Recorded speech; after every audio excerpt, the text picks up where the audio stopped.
আছেন? ভালো আছি। থ্যাংক ইউ আমাকে ইনভাইট করার জন্য। হ্যাঁ, আপনাকেও অসংখ্য ধন্যবাদ কষ্ট করে এসেছেন। আ মানুষ কেমন আছে? মানুষ আসলে সময়ের সাথে আমাদের সিজনের সাথে আসলে মানুষ অনেক কিছু চেঞ্জ হয়। আর বাংলাদেশের মানুষ নানা রকমভাবে আছে, নানা রকমভাবে থাকছে।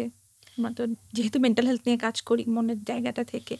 তো সেই জায়গাটা থেকে ডেফিনিটলি আমরাও দেখতে পারি বাংলাদেশে যেহেতু মানে পরিসংখ্যানে আসে যে বাংলাদেশে এই মুহূর্তে ৪ কোটি মানুষ কোনো না কোনো মানসিক রোগে আক্রান্ত। আমি যে এটাই হুম। জিজ্ঞেস করি আপনাকে যে বাংলাদেশের মানুষ এত কিছু থাকতে মানে মেন্টাল হেলথের মানে তাদের কাবু হলো কেন তাদের? এটা শুধু বাংলাদেশের মানুষ না। আসলে মানে গ্লোবালিও যদি আমরা দেখি এই মুহূর্তে যেটা পরিসংখ্যান গত মাসেই WHO একটা পরিসংখ্যান প্রকাশ করেছে। সেখানেও কিন্তু দেখা গিয়েছে যে প্রতি বাড়িতে যে ৪ জনের একটা পরিবার থাকে, মানে পৃথিবী সহ পুরো পৃথিবীতে, তাহলে প্রতি একজনের মধ্যে কোনো না কোনো মানসিক সমস্যা কেন আছে। হচ্ছে এটা মনে হয়? এটা একটা তো মানে একটা মানে মানুষ না থাকা? মানুষ না থাকে এতে হয়তো তত স্ট্রেইট না মনে হয় জিনিসটা। আপনার অনেকগুলো নিশ্চয়ের মধ্যে লাইন আছে। তো আমরা আসলে বলি না। কারণ কারো ক্ষেত্রে দেখা যায় আসলে জিনিসটা ডিসঅর্ডার। কারো ক্ষেত্রে হয়তো জিনিসটা সোশিও ইকোনমিক চেঞ্জ এর না, মধ্যে আমি পড়ে। কিন্তু অ্যাডজাস্ট করতে হ্যাঁ? চাই ওইটাকে যেটা হচ্ছে যেটা ধরেন বংশগতভাবে হয় হুম, বা জন্মগতভাবে সেটাকে আমি বলছি না। হুম। আমি বলছি যে সামাজিকভাবে আক্রান্ত হয়ে যারা মানসিকভাবে ভেঙে পড়ছে তাদের নিয়ে একটু কথা বলতে চাই যদি আপনার সম্মতি থাকে। না, না কারণ অবশ্যই। আমরা অনেককে নিয়ে তো পারবো হ্যাঁ, না না, করতে না, এক না, না। নম্বর। আর ধরুন আমার কিছু কৌশল মিটিয়ে নিই প্রথমে। প্রথম কথা হচ্ছে এত কিছু থাকতে আপনি মনের ব্যাপারে কেন আগ্রহী হলেন? মনের ব্যাপারে আগ্রহী হয়েছে আসলে ২ টো কারণে। একটা হচ্ছে গিয়ে আমার মা মা হচ্ছে গিয়ে সিঙ্গল প্যারেন্ট। তো আমি আমার ছোট ভাই হচ্ছে আর্কিটেক্ট। এই বাহ! মুহূর্তে হুম, লন্ডনে প্র্যাকটিস করে। তো আমরা যেটা হয়েছে যে আমরা যেহেতু খুব ইন্ডিপেন্ডেন্টলি আমার মা আমাদেরকে খুব সুন্দর করে বড় করেছে। তো তখন ২০১৫ সালের দিকে আমি ওই সময়টায় ১ম আলোতে কাজ করতাম একজন সিনিয়র জার্নালিস্ট হিসেবে। হুম, তো সেই সময়টাতে দেখা গেল কি আমার মার হঠাৎ করে সাডেনলি আমার মা এমনিতেও একটু চুপচাপ মানুষ, হ্যাঁ? হুম, কিন্তু আমরা বুঝতে পারছিলাম না যে something happened to her. হুম, হুম। তো কি হয়েছে তো বুঝতে না পেরে মানে ঢাকা শহরে আমার মনে আছে যে আমি মনে হয় অলমোস্ট সব হসপিটালে আমি গিয়েছি। যে আসলে তার কি মানে হয়তো ঠান্ডা লেগে গেছে, ঠান্ডা ঠিক হচ্ছে মানে না। ফিজিক্যাল ফিজিক্যালি জিনিসটা ইফেক্ট হচ্ছে, আচ্ছা, মানে হ্যাঁ? ফিজিক্যাল ফিজিশিয়ানের কাছে গেছেন, হ্যাঁ, সাইকোলজিক্যাল না। তখন সাইকোলজিস্ট এর হুম, কাছে হুম, যাইনি। হুম। তো ফিজিক্যাল ফিজিশিয়ান এর কাছে যখন গিয়েছি তখন বোঝা যাচ্ছে না যে কি জ্বর আসছে তো জ্বর ঠিক হচ্ছে না। বলছে আবার হয়তো শরীর ভালো লাগছে না। তারপর হয়তো গায়ে ব্যথা, নানা রকম ছোট অনেক সিম্পটম, হ্যাঁ? তো কি হয়েছে এরকম অনেক হসপিটাল যখন আমি থেকে ফেললাম, কোনো একজন ডাক্তার আমার মনে আছে এখনো খুবই ব্রিফলি মানে খুবই সিগনিফিক্যান্টলিও বলেনি আমাকে যে কোনো একজন সাইকিয়াট্রিস্ট এর কাছে নিয়ে যেতে। তো এরকম ১ মাস পরে আমাকে বলল যে একজন সাইকিয়াট্রিস্ট এর কাছে দেখাতে। আমি জাস্ট মানে ঐদিনই মনে হয় আমার নিয়ে গেছি। যেহেতু আমি সবই করেছি, বাকি সবকিছু। তো ১ম দিনে আসলে আমার মা ডায়াগনোসড হলো যে হচ্ছে গিয়ে তার একটা অ্যাকুইট ডিপ্রেশন হয়েছে। তো ওই সময়টাতে আমার মা তখন ৫০ ক্রস করছে এরকম একটা সময় তার। তো আমার কাছে মনে হলো আমি আমার ভাই দুজনেই অনেক ব্যস্ত। তো আমার ভাইয়ের তখন থিসিস চলছে। তারপরে আমার ক্যারিয়ার তখন ফুল সুইং একটা ক্যারিয়ার। তো সবকিছু মিলে আমাদের হঠাৎ যেটা আমরা নিজেরা রিয়ালাইজ করলাম যে আসলে আমরা তো ৩ জনের আমাদের খুব সুন্দর একটা পরিবার। কিন্তু আমরা নিজেরা আমার ভাই এবং আমি এত ব্যস্ত হয়ে গিয়েছিলাম যে আমরা আসলে নোটিসই করিনি যে আমার মার আসলে এরকম ছোট চেঞ্জ গুলো আসছে। জিনিসটা যে আ মানে সাইকোলজি থেকে সাইকোসোমাটিক হয়ে গিয়েছে এইটা তো একটা ট্রানজিশন এর হুম, মধ্য হুম, দিয়ে হুম। হয়েছে। তো আমরা বুঝতে আরেকটা পারিনি। ব্যাপার যে মায়ের মানে মা শারীরিকভাবে অসুস্থ হলে সেটা কিন্তু সরাসরি তাকে চিকিৎসা সেবা দেয়া যায়। হুম। মায়ের মন খারাপ ঠিক করা কিন্তু কঠিন কাজ। অনেক কঠিন এবং যদি আমার মার মতো মানুষ হয় খুবই হুম, স্ট্রং পার্সোনালিটি, খুবই সাধারণ কিন্তু অত্যন্ত অসাধারণ আমার মা। আমি এটা বলতেই চাই। কারণ সে খুবই ফিলোসফিক্যাল। তার বাহ! জীবনটাই ভীষণ বাহ! ফিলোসফিক্যাল।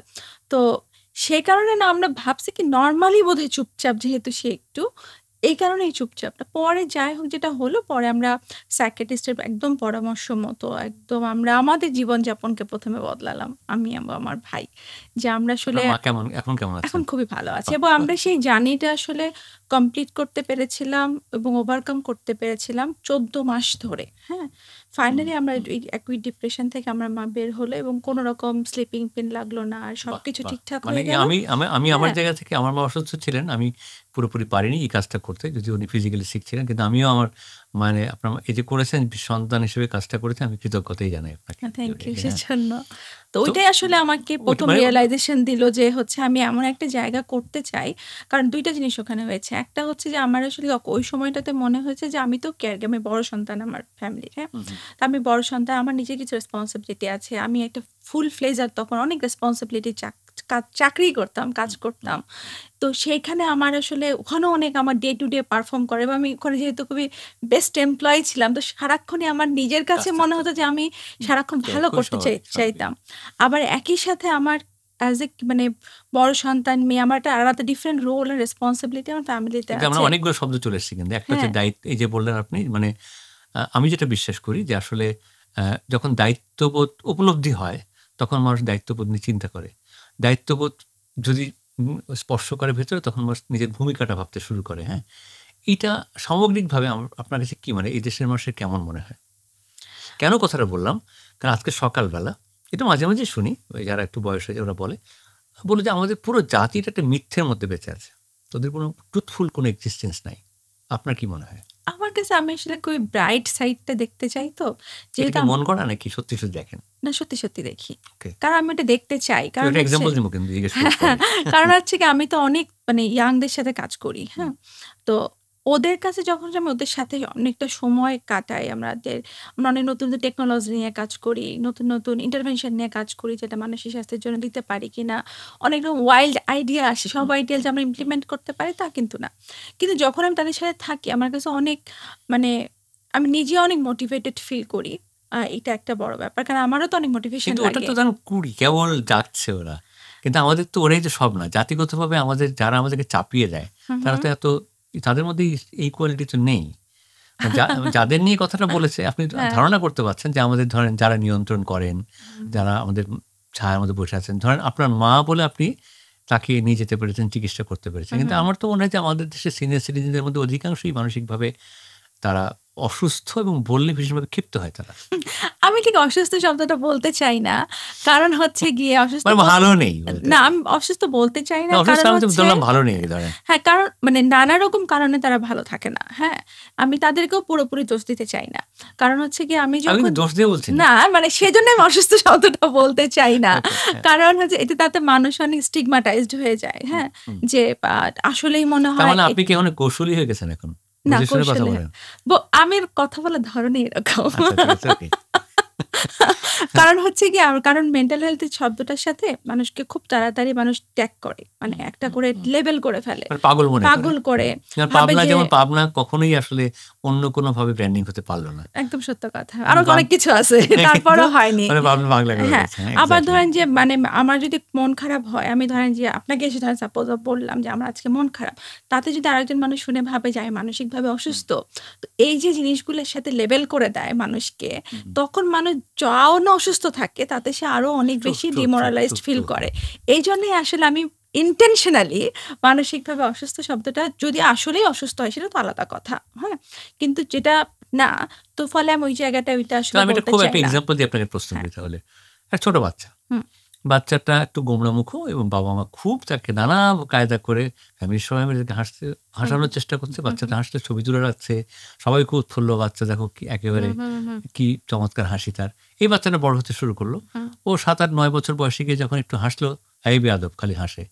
এই যে বলে তাকে, এটা তো আমাদের গুরুজনেরই বলে, তাই না? হ্যাঁ, এটাকে আপনি কিভাবে দেখেন? এটাকে এটা আমি এটা যে দেখি আক্রান্ত, যে ও কিন্তু আক্রান্ত হয়, হ্যাঁ, তাই না? হ্যাঁ। ছোট বাচ্চাটা। এটাকে কিভাবে দেখেন? এটাকে আমি আসলে খুব পজিটিভলি দেখি না। হ্যাঁ? পজিটিভলি দেখি না মানে এই যে এই সেন্সে কারণ এইটার কারণে আমরা মানে পরিবারের থেকে আমাদের যেকোনো অ্যাডাল্ট বয়সে যেকোনো সমস্যার রুট কজ কিন্তু ফ্যামিলি। হুম। মানে যেকোনো এটা আমাদের সাইকোলজিতে হচ্ছে গিয়ে আইডেন্টিফাইড। যে সবকিছু ফ্যামিলি বলবেন না রিলেশন বলবেন? Family, family. রিলেশন ছাড়া তো ফ্যামিলি হবে না। মানে আমরা বলি ফ্যামিলি, রুট কজ চাইল্ডহুড। হুম। সেই চাইল্ডহুডের সাথে যে সম্পর্কগুলো কানেক্টেড থাকে, যে যেখানে থাকে কারণ পরিবারের সংজ্ঞাটাও তো একেকজনের কাছে একেক না, রকম। কিন্তু পরিবারটা তো এক্সটেন্ডেড। একটা রিলেশনশিপ যদি ট্রুথফুল হয়, হুম। রিলেশন যদি সুস্থ হয়, তো ফ্যামিলি সুস্থ না হওয়ার কোনো কারণ নেই।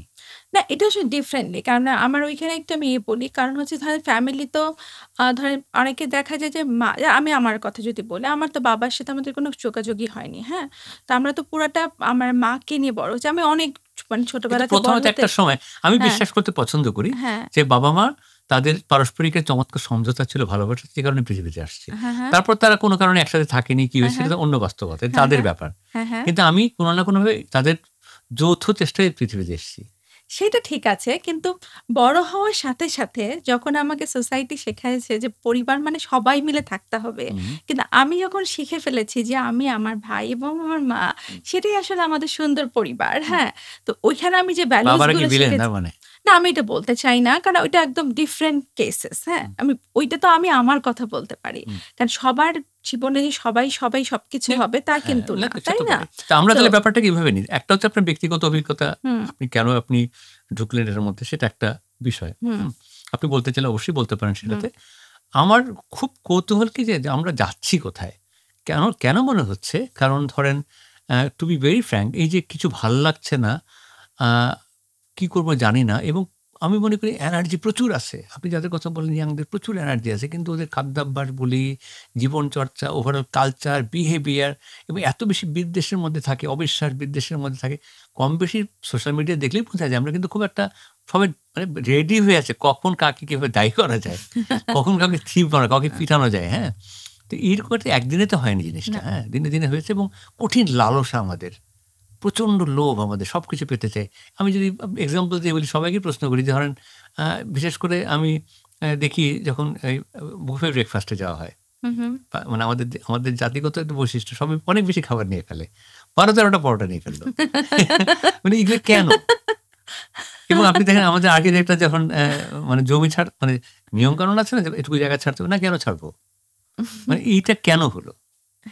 এটা তো একটা সোসাইটির নানা রকম জায়গা থেকে আসছে। একটা হচ্ছে গিয়ে আপনি যেহেতু প্র্যাকটিস করেন, হ্যাঁ, একটু হ্যাঁ। যদি ডেফিনিট বলতেন। কিছু মানে থাকে না কিছু, আপনি তো নিশ্চয়ই কনভারসেশনে দেখতেও পান যে আক্রান্ত অর্থের হুম, ব্যাপার হুম। আছে। সেই জায়গা থেকে একটু আমি শুনতে চাই। মানে একটা জিনিসটা আপনি যেখান থেকে বলছেন, একটা যে একটু আগে একটা কথা বলেছিলেন না যে গুরুজনরা কিভাবে আমাদের যখন মানে হুম, ছেলে-মেয়েদেরকে এভাবে বলে, হুম। তখন সেটা আসলে একটা এক ধরনের ইফেক্ট। তো তখন কিন্তু আমরা একটা সেটা কেন ধরনের করে আপনার কি মনে হয়? একটা হচ্ছে গিয়ে তাদের সেই সোশ্যাল এক্সপোজার ছিল না, তারা জানে না। হ্যাঁ? হুম। একটা unknowingly করে। নাকি তারা নিজেরা হ্যাপি না দেখে? সেটা একটা কারণ। হুম। সেটা একটা কারণ, তারা জীবনে অনেক সময় অনেক মা-বাবাকে আমি জানি, তারা এখনো তারা জীবনে যা, যা স্বপ্ন পূরণ হয়নি সেগুলো সবই তার সন্তানের মধ্য দিয়ে করতে চায়। হ্যাঁ? তো এবং unknowingly তারা অনেক সময় নিজের সাথেও সন্তানকে তুলনা করে ফেলে। হ্যাঁ? ভয়াবহ। হ্যাঁ, তো এখন আপনি চিন্তা করেন যে একটা সন্তান এটা কি যদি বাবা-মা আলাদা করে বলবেন, নাকি ইন জেনারেল বাবা করে মাও করে? কম্পারিজন? বাবা-মা দুজনেই করে। মানে আলাদা এমন না যে মা বেশি করে, বাবা বেশি করে, এরকম না। হুম, মা-বাবা করে আরকি। হ্যাঁ? হুম। আমাদের কাছে প্রচুর ক্লায়েন্ট আসে, they are compared to their parents. হ্যাঁ? এটা তাদের জীবনের একটা বড় চ্যালেঞ্জ এবং কিন্তু তারা এটা কি adolescent। কোনো বাবা-মা কি এটা মেরামত করতে চায়? বাবা-মা আসলে যখন বোঝে মেরামত করতে চায় তাদের মতো করে, ততক্ষণ মা-বাবার আর এত সময় নাই।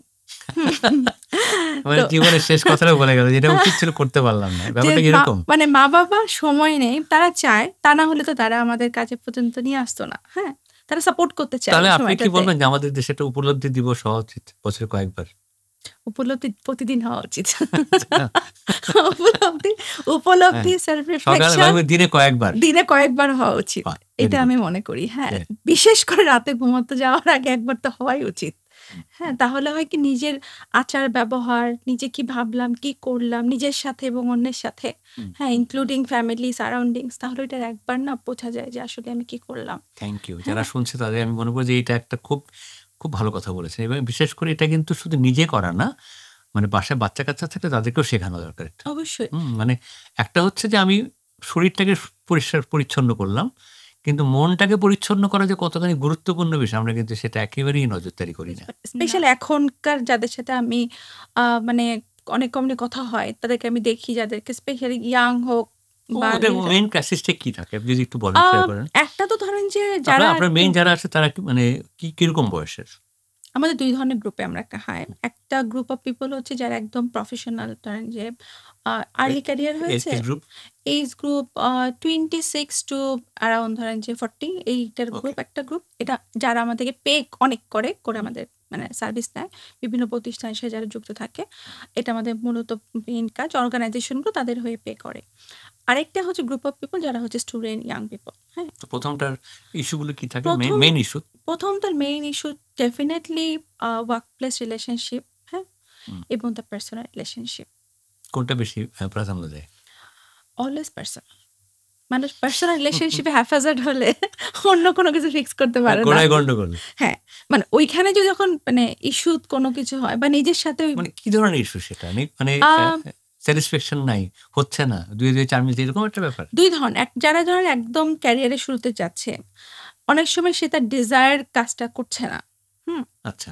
এটা সে আবার অনেক সময় সে মনে করছে যে আমি অনেক বেটার।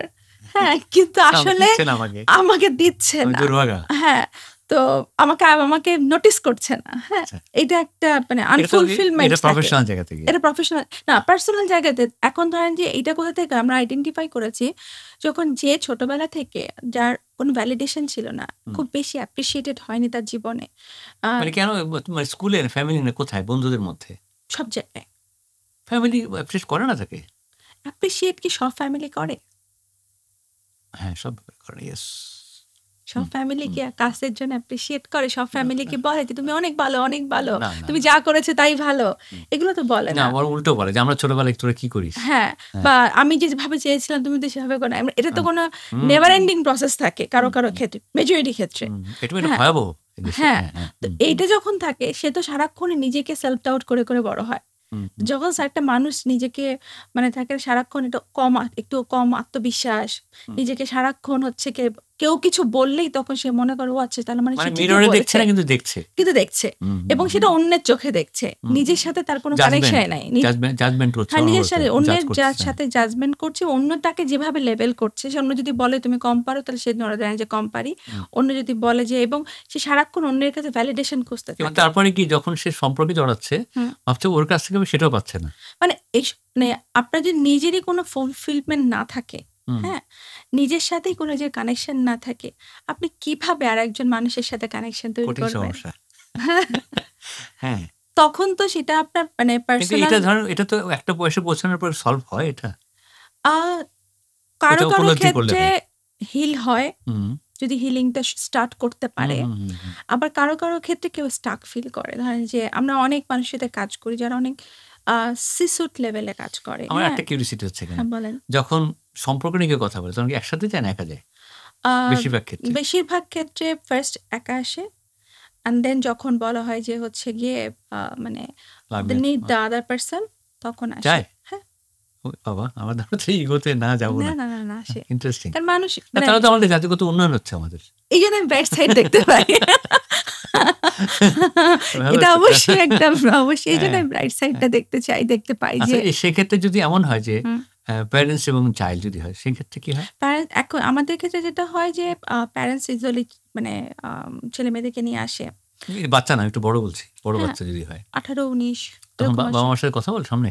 না, বাবা মার সামনে কখনো সেশন মানে হয় না।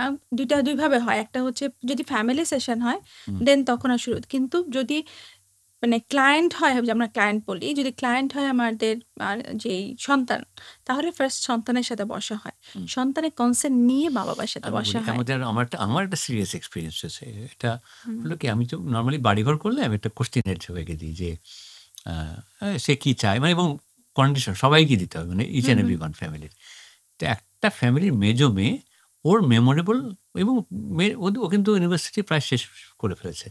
ওর জীবনের স্মরণীয় ঘটনা হচ্ছে ওর মা যেদিন প্রথম সাথে মিথ্যে কথা বলেছে। কি ভয়াবহ অবস্থা!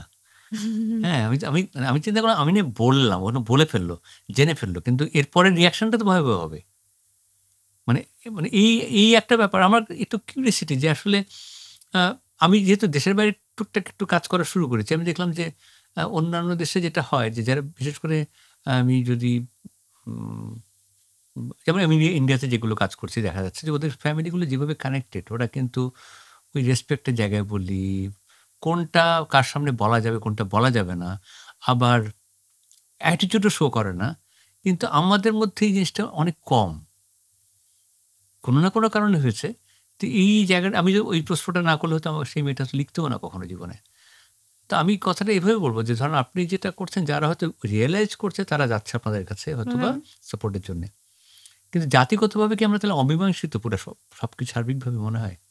অমীমাংসিত না, একটু কনফিউজড।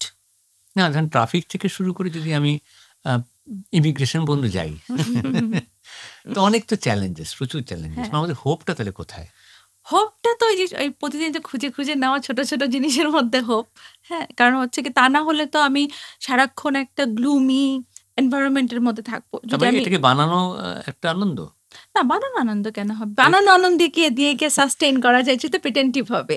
তো সেটা তো আসলে লং টার্ম এ সাস্টেইন এটা সেটা পাবে কেন? আমি আপনি যখন কথা বলি, আপনার একটা অভিজ্ঞতা হয়েছে, আমার একটু কৌতূহল আমরা কথা বলছি। কিন্তু হুম। ধরেন যে শুনছে তাদের মধ্যে অনেকে তো ভাবতে পারে যে আমি কি করে পাবো আনন্দ? ওরা কিভাবে আনন্দটা পাবে কোত্থেকে? আমরা ওই যে শুরুতে যেটা বলেছি যে একটু না আসলে জীবনে পজ লাগে। ওই যে ভাবছে যে কিছুক্ষণের জন্য যে আমি আসলে কিভাবে আনন্দ পাবো? হ্যাঁ? আমার আনন্দ আসলে কোথায়? ইন্টারেস্টিং ব্যাপার হচ্ছে প্রত্যেকটা মানুষই জানে, হ্যাঁ? যে তার আসলে আনন্দ কোথায়? কিন্তু কি চায়? কিন্তু মানুষ অনেক সময় তার এত প্রিটেনশন প্রিটেনশন থাকে বা এটাই সবচেয়ে বড় নিজেকে বাধা। হ্যাঁ। ফেস করতে চায় না যে ওইটা যদি আমি ফেস করি তাতে আমার সোসাইটি কিভাবে দেখবে? ফ্যামিলি কিভাবে দেখবে? ধর্ম দাঁড়িয়েছে আবার। অন্য মানে রিলিজিয়াস ভিউ গুলো হ্যাঁ, হ্যাঁ, আমাকে কিভাবে এক্সাক্টলি। দেখবে? বা অন্যান্য জায়গাগুলো থেকে আমি কিভাবে দেখব? আমি কি সমাজের চোখে যেভাবে না দেখতে ওইটাই। চাই, মানে আমি সেটা আরো একটা দেখতে বেসিক পাবে না। দিয়ে বলি যে ওই যে এই যে স্ববিরোধিতার জায়গাটা এটা এত ভয়াবহ, যেন আমি আমার নিজের এক্সপেরিয়েন্স বলি, হজ করতে যখন গেলাম, হজ পালন করতে যখন গেলাম, তখন এই যে চলে আসার সময় এয়ারপোর্টে ১ম যে মিথ্যে কথাটা বলছে ওজন, লাগেজের ওজন নিয়ে, তো এটি তো একটা ভুল করে ফেললো। মানে আমার কথা হচ্ছে যে অনেকে বলে না যে ও হচ্ছে, আমি সেদিন কার কথা যেন শুনছিলাম যে ও নেশা করে, মানে বিদেশীদের কথা বলছিল। কিন্তু ওরা তো সবকিছু করে কিন্তু ওরা মিথ্যে কথা বলে না। কিন্তু আমার আর মনে আমি হয় এত মানে জিনিসটা এত মানে স্ট্রেইট না। সব মানে আমি যদি আপামর সবাইকে ধরে না, কিন্তু বলতে আমি আমি চাই আমি না। পিরামিডে হ্যাঁ। কেন যে গেলাম আমি, কারণ হয় কি, আপনি এখন যে বয়সে আছেন আপনার জায়গায় এটা খুবই স্বাভাবিক যে আসলে একটা খুবই কৌশলী হয়ে মাঝখানে স্ট্র্যাটেজিকভাবে জিনিসটাকে বুঝে দেখা। আর আমার যখন সময়টা আস্তে, আস্তে কমে যাবে এবং অনেক কিছু করতে ইচ্ছা করবে। যেমন আমার কাছে মনে হয় যে আসলে কি হয়, আমি দৌড়াতে, দৌড়াতে একটা জায়গায় পৌঁছে যখন গেলাম তখন মনে হয় যে আমি ড্রিল-লেসের লাঠিটা কাকে দেবো? এবং সেই পাগলের মধ্যে খুঁজতে থাকি তখন যে এটা, কারণ আমি যা দেখলাম আমার মনে হচ্ছে অনেক সম্ভাবনা, অনেক কিছু করার আছে। তো সেই মানুষটাকে খুঁজতে গিয়ে আমি দেখছি যে খুবই কঠিন মানুষ। কিন্তু কেউ তো হাত বাড়িয়ে নাই। আর যদি কেউ নেয় ওই লাঠিটাকে অন্য ভাবে যে অন্য কিছু সসেজ বা অন্য কিছু খেয়ে ফেলবে বা দৌড় দিয়ে পালিয়ে চলে যাবে, হ্যাঁ? তো এই যে আরেকটা সমস্যা। তার মানে এই যে একটা বয়সের পরে অবিশ্বাসে টিকে থাকা কঠিন, খুব কঠিন। ওই কঠিন জায়গাটাতে আমার মনে হচ্ছে যে আসলে কিছু জায়গায় আসলে মানে আপনি যেটা করছেন আমার কাছে মনে হচ্ছে যে আসলে একটা কনক্লুশনে আসতে হবে আমাকে। তাই না? যেমন আমি আ ইতিহাস চর্চার জায়গায় যদি যাই, কালচারাল প্র্যাকটিস এর জায়গায় যদি যাই, শিক্ষার জায়গায় যদি যাই, আমি কেন কৌশলী কথা বলব? কৌশলী আমরা তো ভালো নাই আসলে। আমি আসলে যেটা তাহলে সত্য আমার কথা লেখাপড়া জায়গায় আমরা কি ভালো আছি আমরা? লেখাপড়া তো আসলে মানে লেখাপড়া এমনিতে আমাদের অনেক নানা কারণে অনেক হ্যাম্পার হয়েছে সেটা একটা ব্যাপার। আসলেই সব জায়গায় যে ভালো লেখাপড়া হয় তাও না। হ্যাঁ, আবার ধরেন আমরা তো অনেক ঢাকার বাইরে প্রচুর আমাদের কাজ। আমি ঢাকার ওইটা বলছি। বাইরে তাহলে আমি হ্যাঁ, লেখাপড়ায় উৎসাহ থাকবে না মানুষের মধ্যে যে একটা এত বড় একটা জাতি, হিউম্যান কোয়ালিটি যদি আমাদের সেরকম হতে পারত। ইভেন যত বেশি ধর্মকর্ম নিয়ে কথা বলেন, নৈতিক জায়গায়ও যদি আমাদের খুব একটা শক্তি থাকতো, সেই জায়গাটাতে আমি যদি আপনি বলেন আমাকে, হুম, আপনি হুম। যেটা বলছেন মানলাম। সান্ত্বনা ভাবলে তো অনেক কিছু সান্ত্বনা আছে। কিন্তু আমি আরো একটু যদি আসতে চাই, আপনাকে আমি উস্কানি দেওয়ার চেষ্টা করছি যে হ্যাঁ, যে আমি থেকে যদি বের করে নিয়ে আসি যে আসলে একদম এই পয়েন্টগুলোতে আমাদের আসলে প্রবলেম হচ্ছে। এটাকে ঠিক করতে হবে। যেমন আপনি ফ্যামিলির কথা বলেছেন খুব ভালো। আমি মনে করি যে আসলে এটা লাউডলি বলা দরকার যে আসলে সম্পর্ক খারাপ হতেই পারে। সম্পর্কের নানান পরিস্থিতি থাকতে পারে। কিন্তু এইটাকে একটা নেগোশিয়েট করে সন্তানদেরকে আক্রান্ত করা ঠিক না আসলে। হুম, অন্যায়, এটা অন্যায়। না, আমি এই জায়গাটাকে একটু ধরি আপনাকে একটু, যে ধরেন আমিও তো মানুষকে নিয়ে কাজ করছি আমরা আর্কিটেকচারে। হুম, এখানে মানুষের হিউম্যান সাইকোলজি আছে, ফিজিক্যাল মুভমেন্ট অনেক কিছু হুম, আছে হুম। এর মধ্যে। তো সেই জায়গা থেকে যদি একটা মানুষ যেমন তেমনই যদি রেখে দিই তাকে, মানে এটা I am not talking about judgement, মানে তার বিশ্বাসে আমি হাত দিচ্ছি না, তার কোনো জীবনচর্চায় আমি হাত দিচ্ছি না। কিন্তু যদি বুঝে ফেলি যে সে যা করছে তার সাইকোলজিক্যাল স্ট্যাটাসটা আসলে তার জন্য হেলদি না, হুম। আমি তাকে কেন সাজেস্ট করব না? আমরা তো সাজেস্ট করি। আমরা ঠিক সাজেস্ট করি না। আমরা হিলিং জার্নিটাতে শুরু করি তাদের সাথে। হ্যাঁ? ক্লায়েন্টের সাথে কাউন্সিলর কি হয় যে জার্নিটা শুরু হয়। হুম, যে তাকে আমরা শুরুতেই আমি বলব না যে আপনি যেটা করেছেন এটা ঠিক না। হুম, হুম? এটাতে আমরা যে ভেরি ফার্স্ট মোমেন্ট সে তো অলরেডি সে কিন্তু জানে হুম, যে তার হয়তো কোথাও, কোথাও কনফ্লিক্ট আছে। সে অনেক সময় নিজের জায়গাগুলোকে মানে কনভিন্স করাতে চায়। হুম, মানে হুম, অপোজিট সাইডে যিনি থাকেন, তাকে কনভিন্স করতে চায় যে আমি যেগুলো করেছি এগুলোর পেছনে এই এক্সকিউজ, এই কারণ, এই রিজন, বিহাইন্ড দ্য রিজন এটা আছে। কিছু না হলে হয়তো একটা বড় মানে হুম। বড় স্পেসের হয়তো একটা কথা বলে দিল। So what ever the reason, তো জিনিসটা যেটা হচ্ছে যে তখন যদি তাকে কিন্তু আমরা বলছি না যে হচ্ছে ডিরেক্ট যে না, না আপনি এটা করছেন, এটা ঠিক না। হুম, কিন্তু তার জার্নিটার সাথে কিন্তু আমরা অ্যাটাচড হয়ে যাচ্ছি। হুম, আল্টিমেটলি কিন্তু পারসনটা রিয়ালাইজ করে হুম। যে সে আসলে যা, যা করেছে বা যে যা করে সেটা হয়তো কোর জিনিস না। মানে সেটাই হয়তো আসল তার মানে আপনি তথ্যবিলাস চাচ্ছেন না। যে তার মতো করে সে উপলব্ধি করে নিজের রাস্তাটা খুঁজে বের করে নিক, রাইট? সে খুঁজে নিতে পারে এবং হুম, সেই ডিসিশন নেওয়ার তাকে জায়গাটায় যেন সে প্রস্তুত থাকে। তার যেন সেই বিবেচনাবোধ, হুম, বিবেকবোধ, তার মানবিক বোধগুলো সেই জায়গাটার সাথে যাতে সে ওই কনসিকুয়েন্স হোক বা যে রিলেভেন্ট যে ঘটনাগুলো হোক সেগুলোর সাথে সে যাতে স্টিক থাকতে পারে, ওইটার জন্য তাকে আসলে আমরা তৈরি করে দেই। আমরা বলব না ডিসিশন এখানে যে দিয়ে দেই। শব্দগুলো বললেন আপনি, আমি ওই জায়গায় যাই, মানবিক, তারপরে ধরেন এথিক্যাল জায়গাগুলো না, মানে থাকে না যে আমরা তো ছোটবেলায় জানতাম যে অ্যাস্থেটিক্স মানে এথিক্স মানে অ্যাস্থেটিক্স, হ্যাঁ, এই যে একটা পুরো জাতিগতভাবে নৈতিকতাহীন আমরা একটা মানুষ হয়ে যাচ্ছে দিনে দিনে। যে থাকে না, আমি আমার ছোটবেলার স্মৃতি যদি বলি, আমার বাবা আমাকে বলতে শুনেছি যে ওই বাসায় যাচ্ছি, দাওয়াত দিয়েছে ওরা, কিন্তু যাবো কিন্তু খাবো না। কেন? কারণ ওরা ঘুষ খায়, ঘুষের টাকার খাবার খেলে পেটের অসুখ হবে। আমরা যেতাম কিন্তু খেতাম না। এই যে একটা স্ট্যান্ড পয়েন্ট নেওয়া, এই যে জানা এখনও কাজ করে ভেতরে জিনিসটা মাথার মধ্যে, এইটা দিনে দিন চলে গেল জিনিসটা। মানে টাকার ভালো মন্দ বলে কিছু নাই, টাকা টাকা হলেই হলো। এই একটা বিষয়, এটা কি মনে হয় না যে এটা সাইকোলজিক্যালি আমাদের প্রচণ্ডভাবে পঙ্গু করে দিচ্ছে? আমি আসলে এভাবে ভেবে দেখিনি প্রথমত।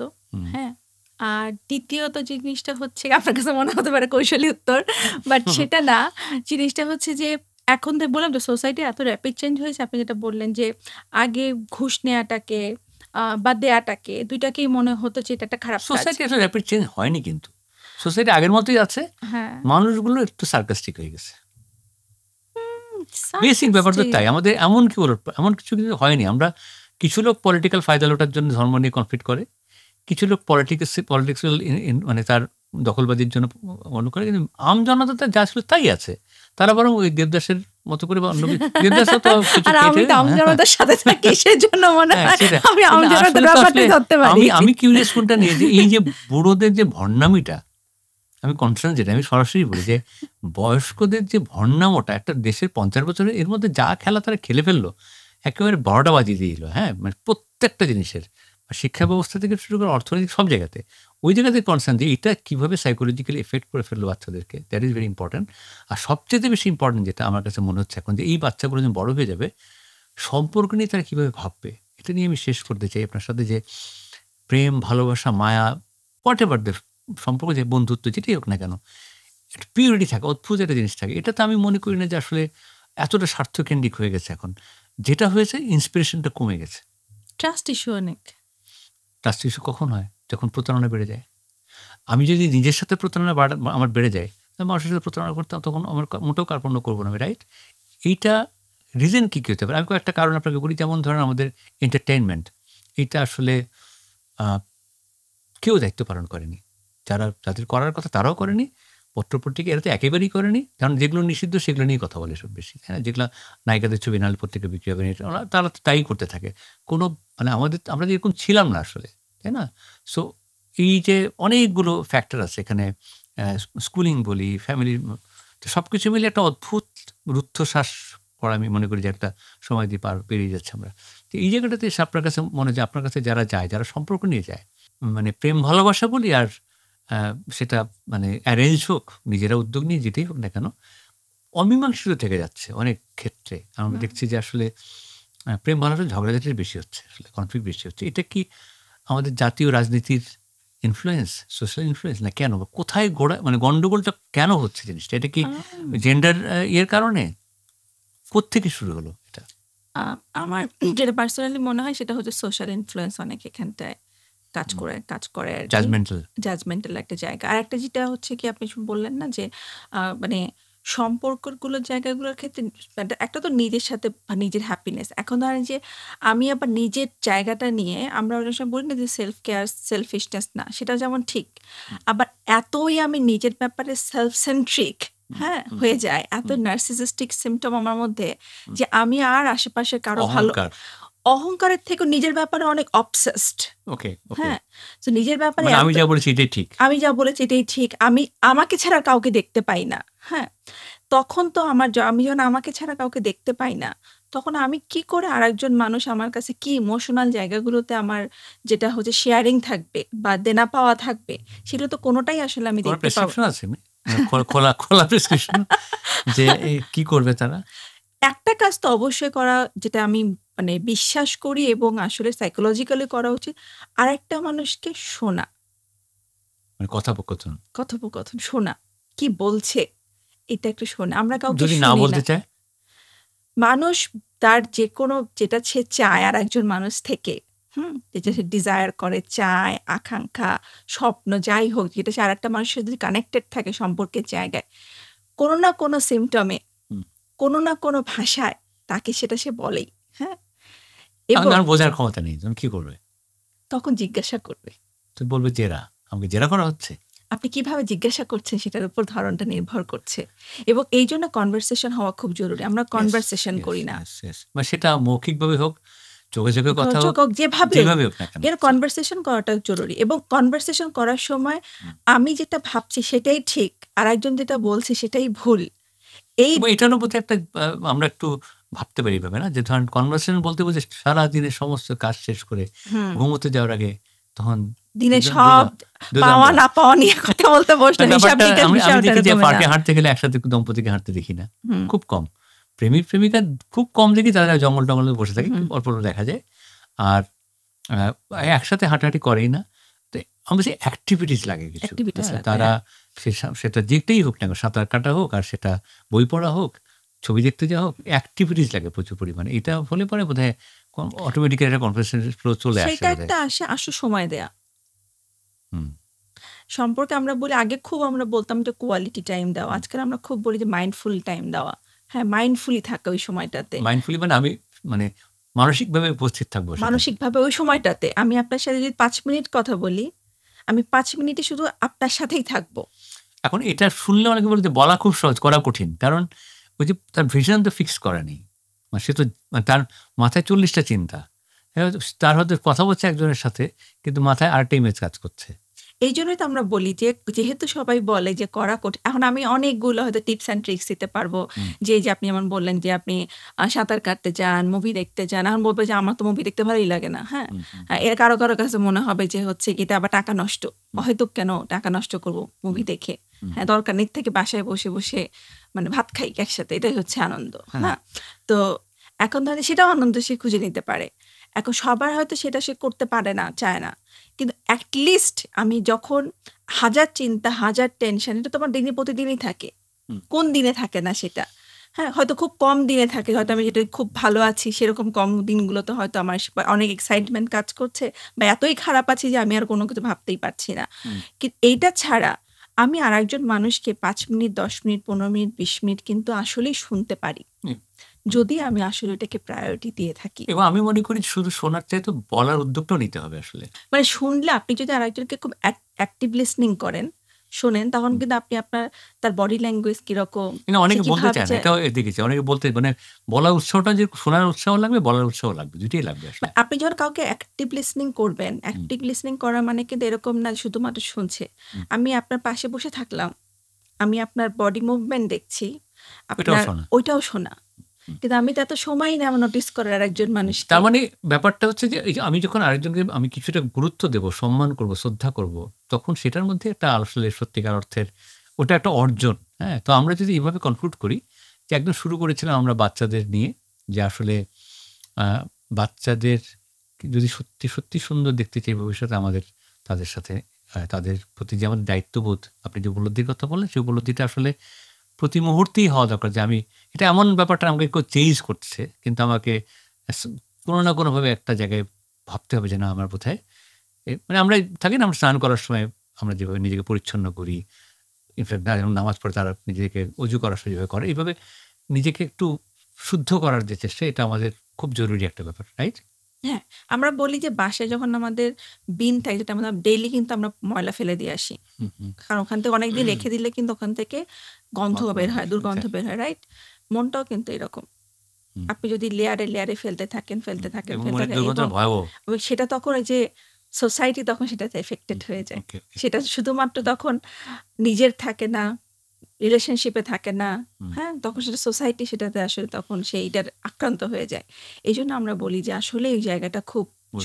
গুরুত্বপূর্ণ। হুম, ওইটা প্রতিদিনের ক্লিননেস। এক্সাক্টলি। সো আমরা জাতিগতভাবে বৈশিষ্ট্য নায়কের কথা বলেছি। খুব একটা আমরা গন্তব্যে পৌঁছাতে পারিনি আলোচনায়। কিন্তু বোঝা গেছে যে আমরা আসলে খুব একটা ভালো নেই। কিন্তু আমরা আশাবাদী। হুম। কিন্তু এই ২ টা মিলবে কি করে যে আমরা ভাবছি যে সবকিছু ভালো।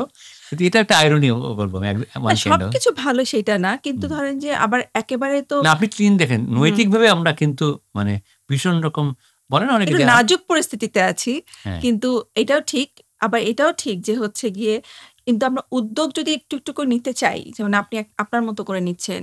আমরা মনের মধ্যে আমরা আমাদের মতো করে নিচ্ছি। আরেকজন হয়তো তার মতো করে নিচ্ছে। হ্যাঁ? এই যে কনভারসেশন গুলো তার মানে আমি হচ্ছে বলব যে একটু যারা একটু সচেতন তাদের ভালো মন্দটাকে বিচার করতে একটু বুঝতে চেষ্টা করতে হবে, তাই বুঝতে না? চেষ্টা করছে। আচ্ছা আর ২ টো প্রসঙ্গ একটু বলে নিই খালি। সেটা হচ্ছে যে ধরেন এই যে আমাদের দেশে যেটা হয় ধরেন প্রত্যেকটা মানুষের মধ্যে একটা আদর্শিক অবস্থান থাকে কিন্তু চিন্তা থাকে কিন্তু, তাই না? হুম, তা আমাদের যারা একটু মেধাবী, যারা একটু ভালো চিন্তা করে ওরা কিন্তু সবাই খুব অনেকে আমি খুব সরল বিশ্বাস করে ফেলেছিলাম এবং উপলব্ধিটা করে একদম শেষের দিকে যে আমি তো বুঝিনি যে এরা এত খারাপ। তা আমাদের দেশে শিকারীর সংখ্যা বেশি। হ্যাঁ, শিকারীর সংখ্যা অনেক বেড়ে গেছে এখন। শিকারের কাজই হচ্ছে শিকার করা। তা আমরা যদি শিকার হতেই থাকি তাহলে তো এইটা কখনোই যাবে না। সেইজন্য আমি মনে করি যে একটা জিনিস খুব গুরুত্বপূর্ণ অ্যানালাইসিস বিশ্লেষণ। বিশ্লেষণ আমি তখনই করতে পারবো যখন আমি মানসিকভাবে প্রচন্ডভাবে নিজের প্রতি সৎ হবে এবং নিজে আমি মানে একটু শক্তিশালী হবে। আমি কি ঠিক হেলথি বললাম? থাকবো। হ্যাঁ, মানসিকভাবে হেলথি যদি থাকি এবং ওইটা আসলে আমাদের আরেকটা জিনিসে হয় সেটা আমি যদি খুব রেসিলিয়েন্ট হয়ে যাই। হুম, হুম, সময়ের সাথে, সাথে যদি আমার নিজের মধ্যেই হেলদি ব্যাপারগুলো আসে, হুম, মাইন্ডসেটের জায়গাটা স্ট্রং মাইন্ডসেট তখনই আসে। হুম, যখন আমি অন্য জায়গাগুলো আপনি এটা বলছেন যে লাইফস্টাইলের অন্য পার্টগুলোতে যখন আমি অনেক হেলদি থাকবো, তখন কিন্তু এবং ধীরে, ধীরে কিন্তু একটা রেসিলিয়েন্ট হ্যাঁ, আমি রেসিলিয়েন্ট সরল হওয়ার ভাষায় বলি যদি হ্যাঁ, আমি মানে একটু সত্যের সাথে থাকবো। মানে আমি যেটা হ্যাঁ।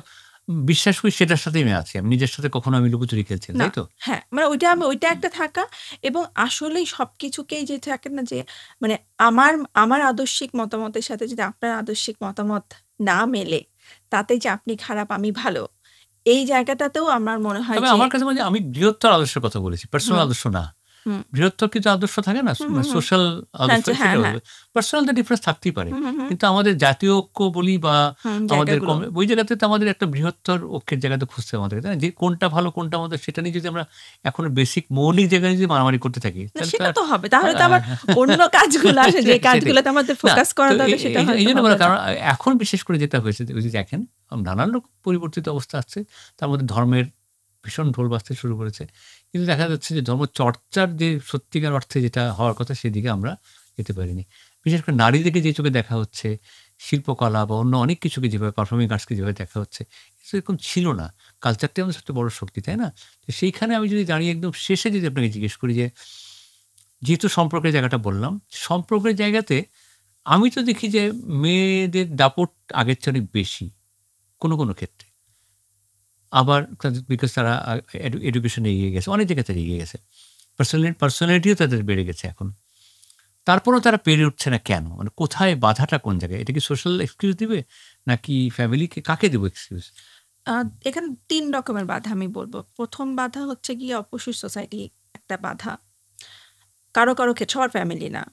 এবং সোশ্যাল ট্যাবু আ নাকি কোনটা? সোশ্যাল ট্যাবু, মানে সোসাইটিকে কি বলব যে আনডিফাইন্ড কিছু ব্যাপারগুলো হয়তো থাকে যেটা হয়তো এক্সট্রা চ্যালেঞ্জ। হুম, হ্যাঁ? হুম, হুম, হুম, এটা আমি এক্সট্রা চ্যালেঞ্জই বলব। বাধার থেকেও বলব যে এক্সট্রা চ্যালেঞ্জ। হুম, ২ নাম্বার হচ্ছে পরিবার। সবার পরিবার সাপোর্টিভ থাকে না। হুম, হ্যাঁ? হুম। ৩ নাম্বার মানুষ ব্যক্তি নিজেই। আমি নিজেই যদি আসলে হ্যাঁ, মানে না চাই, কে আমাকে কি দিবে? হ্যাঁ? বাহ! খুব ভালো কথা বলেছেন এটা। তো এইটা হচ্ছে তার নিজের সাথে নিজের বিলিফ, নিজেই যদি অনেক লিমিটিং বিলিভ এর মধ্যে মানুষ থাকে, হ্যাঁ? তো তাহলে আমি কোন বাধা বা কোন এক্সট্রা চ্যালেঞ্জ নেওয়ার জন্য কি করব? বা পরিবারকেই বা মানাবো কি করে? হ্যাঁ? এই তো যে দেখি যে ছোটবেলাতে co-curricular activity যেটা ছিল আমাদের যে আমরা যখন ছোট বাচ্চাকে অনেক কিছু শেখাই, গান শেখাই, এটা শেখাই, ওইটা শিখাই, কবিতা আবৃত্তি শেখাই। বড় হতে থাকে আস্তে, আস্তে সব নাই হতে থাকে। আস্তে, আস্তে একটা সময় গিয়ে কিন্তু আমাদের কিন্তু এই ক্রিয়েটিভ চর্চাটা কতখানি যে মনকে ভালো রাখে এবং এটার জন্য এমন না যে আমাকে কাউকে শোনানোর জন্য গান গাইতে হবে। নিজেই আমি নিজেকে শোনাতে পারি। নিজেই এখন এত সব ডিভাইস, এত কিছু আছে। ইচ্ছা করে রেকর্ড করা যায়, ইচ্ছা করে ছবি তোলা যায়। কিন্তু কেন এটা করে না? কেন কি করে না আমি জানি না। কিন্তু ক্রিয়েটিভিটির মানে নেশাটাও কিন্তু একদিনে হবে না, কিন্তু আগ্রহটা থাকলে এমনি বেড়ে যায় কিন্তু, তাই না? সো আমাদের অনেক কিছুই আছে, আমরা চাইলেই কিন্তু সবকিছু ভালো। সবই আপনি পারি। শেষ কথাটা বলে শেষ করে ফেলি আমরা। না, আমার যেটা থ্যাংক ইউ প্রথমত, অনেক ভালো কনভারসেশন হয়েছে। এটা ভালো যে হেলথি কনভারসেশন হওয়া ভালো, যে সব কনভারসেশনে সবাই এগ্রি করবে, সব কনভারসেশনে সবার ডিসএগ্রিমেন্ট আমি হবে ধরে তাও নিচ্ছি না। আপনাকে আজকে হুম। ব্যাপারটা। তো ফলে বিষয়টা সেইরকম না। কিন্তু এই হেলথি কনভারসেশন গুলো হওয়াটা সব জায়গায় দরকার। হুম, হুম। ফলে যার, যার আ মিলবে না কিন্তু নেগোশিয়েট হ্যাঁ, করতে হবে। নেগোসিয়েশন হবে, কনভারসেশন হবে। কিছুক্ষণের জন্য হয়তো আরেকটা থট আসবে হুম, হুম, যে আমি একভাবে ভাবছি, হুম, আমি একভাবে দেখছি, পারসিভ হুম, করছি। ওইটা আরেকটা হয়তো ডাইমেনশন, যেটা আমি হয়তো দেখিনি। হুম। জীবনও তো এরকমই, মনও এক্সাক্টলি, এরকমই। হ্যাঁ, এক্সাক্টলি, নানা এক্সাক্টলি। ডাইমেনশন থাকে। হুম, নানা থাকে না, অনেক রকম লাইট থাকে, হুম, অনেক রকম শ্যাডো থাকে। সো হুম, অনেকগুলো গ্রে লাইন থাকে। তো সব হয়তো আমি আইডেন্টিফাই করতে পারছি না। হুম। কিন্তু একটা হয়তো হেলথি এবং কনভারসেশন ওই হয়তো আশা করে থাকাটাই কিন্তু বেঁচে থাকা হ্যাঁ, আসলে। এবং ওইটা আমি হয়তো পারবো হুম, হুম, আল্টিমেটলি। হুম, হুম, সো ওই জিনিসটা নিয়ে থাকা এবং সেইটার সাথে আসলে মানে হেলদি সম্পর্কই হোক, প্রতিদিনে থাকাই হোক আর নিজেকে বোঝাই হোক, হুম, সবই তো আর করতে পারবো যদি আসলে আমি ওই জায়গাটাতে একটু ভাবতে থাকি। হুম, হুম, এক্সাক্টলি। ওই সময়টুকু, ওইটুকু ভাবার সময় জীবনে থাকা দরকার, নিজের সাথে থাকা দরকার। এবং আমি তাহলে একটা শেষে বলি, আমাদের ঋত্বিক ঘটক ওনার একটা খুব চমৎকার কথা আছে যে ভাবার প্র্যাকটিস করো। মানে ভাবনাটা আসলে আমরা যেটাকে ভাবনা ভাবি সেটা আসলে দুশ্চিন্তা আসলে। ভাবাটা কিন্তু দুশ্চিন্তা না, না না। আসলে, না? তো ভাবার মধ্যে আসলে আনন্দ আছে। তো আমরা সেই আনন্দ নিয়ে বেঁচে থাকি। আপনাকে অসংখ্য ধন্যবাদ। কষ্ট করে এসছেন আপনি। থ্যাংক হয়তো আবারও কখনো কথা বলবো। আমার তো লাভ হলো। আমি আসলে মনটা ভালো হয়ে গেছে আমার। Thank you. You, thank you.